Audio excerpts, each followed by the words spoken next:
Being a student comes with a lot of benefits. We're surrounded by friends all the time, we have no real responsibilities other than to go to school, and there's never a bad time to binge anime because you know I'm not going to class at 8 a.m. But there is one thing I need to do, and sometimes it can be the most frustrating thing in the entire world to get motivated for, and that is to study. One morning after a brutal night shift, I remember brewing a cup of coffee and then sitting down on my couch when I had the exact same thought I bet every single student has every morning. I should probably study today, but I really don't want to.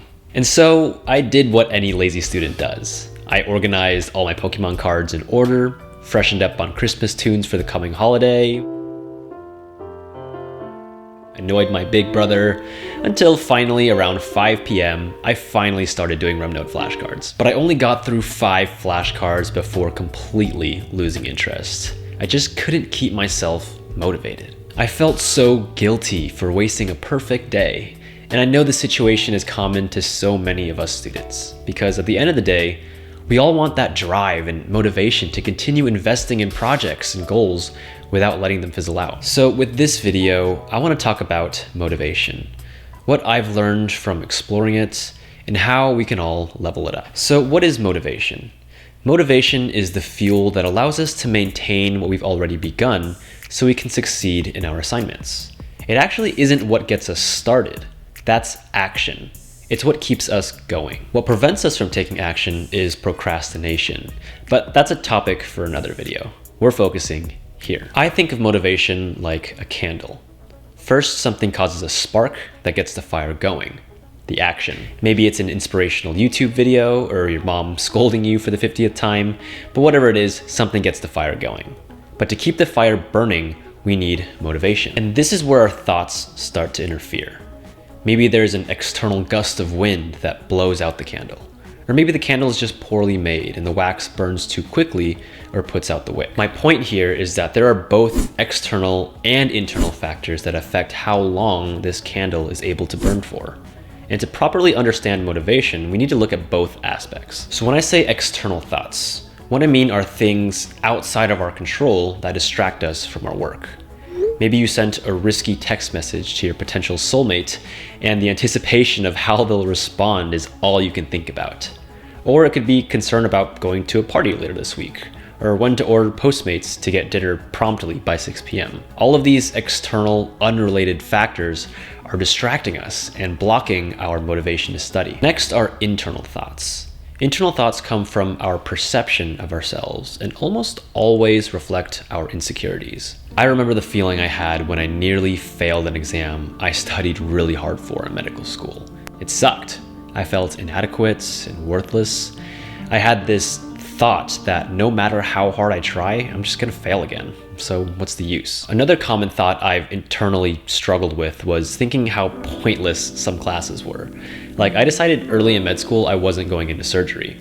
And so when I had to learn about all these procedure and intricate anatomy, I had a really hard time staying motivated because I didn't perceive it as important to me. So our internal reflections also can block our motivation to study. It might seem like I'm painting this miserable picture of motivation, and yeah, I'm trying to. It feels hopeless. This is how I felt on many days throughout college, applying to medical school, even in medical school, and now applying for residency.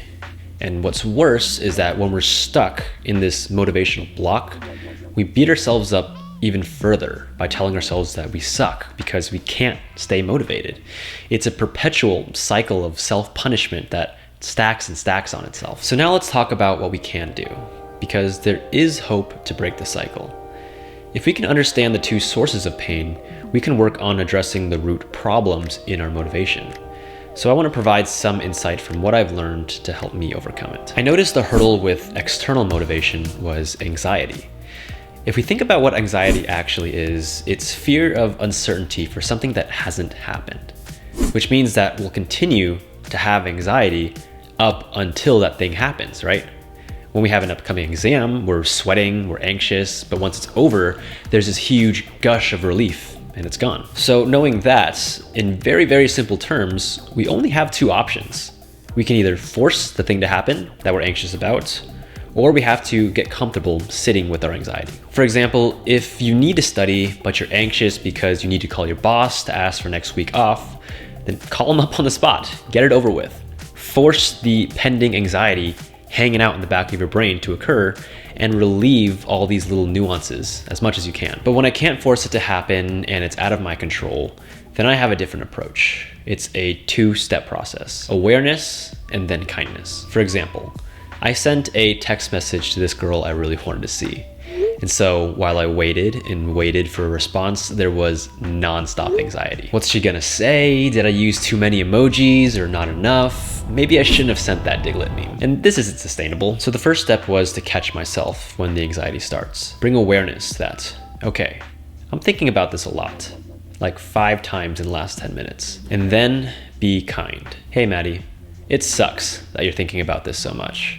I'm sorry that it's causing so much anxiety. Because what happens when we forgive ourselves and treat our mind with kindness, we accept that it's out of our control. I'm aware of the anxiety about the text, and I accept that it sucks, but no amount of worrying is gonna change that. And so I can sit with it. Once we can accept and surrender to anxiety, it can begin to dissolve. Next is addressing internal motivation. Remember that these are based on our insecurities and are much more challenging to work through. Unlike anxiety, which is uncertainty about the future, our insecurities come from our past experiences that are affecting how we act in the present. All of our present actions are predetermined by past experiences. But what makes past experiences insecurities is the way that we process them. When my patient succeeds, I feel fulfilled and a surge of optimism that makes me want to do it again. I've processed that experience in a positive way that aligns with my values of service and compassion. But when I nearly failed an exam, the way I responded was with shame. I saw it in a negative context about how inadequate I was and that I was going to fail again no matter how hard I tried. And so strengthening our internal motivation requires us to reframe our negative insecurities into confidence. And the way to think about this is another two-step process. First is, again, awareness. But then instead of sitting with it, try to connect it with something that you value. So in regards to feeling inadequate about school, the first step was to bring awareness to it. Yes, I almost failed even though I tried really hard. That's the reality of it. But why am I studying in the first place? Because I want to acquire the knowledge to become a better doctor. Because one day, this information can save someone's life or provide a service to improve someone's life. And that's what I value. That's why it's important. So no, I'm not going to give up. If we can reconnect the insecurity with something we value, we can use it for motivation, not as a barrier to motivation. I think one of the most challenging aspects of motivation is the application of it. You can sit here and listen to me talk about how I overcame my lack of motivation, and maybe that'll get you to take action to get the fire started. But the hardest part is actually putting it into practice. It's not an easy process and it requires a lot of dedication and work, but it's not impossible, no matter how you feel in the moment. And once we're able to shift the mindset of motivation to remove mental barriers, the next step is to cultivate positive forms of motivation to maintain our ability to keep going. So if you want to learn about the 2 rules I employ to make studying absolutely effortless, then you'll want to check out this video right here.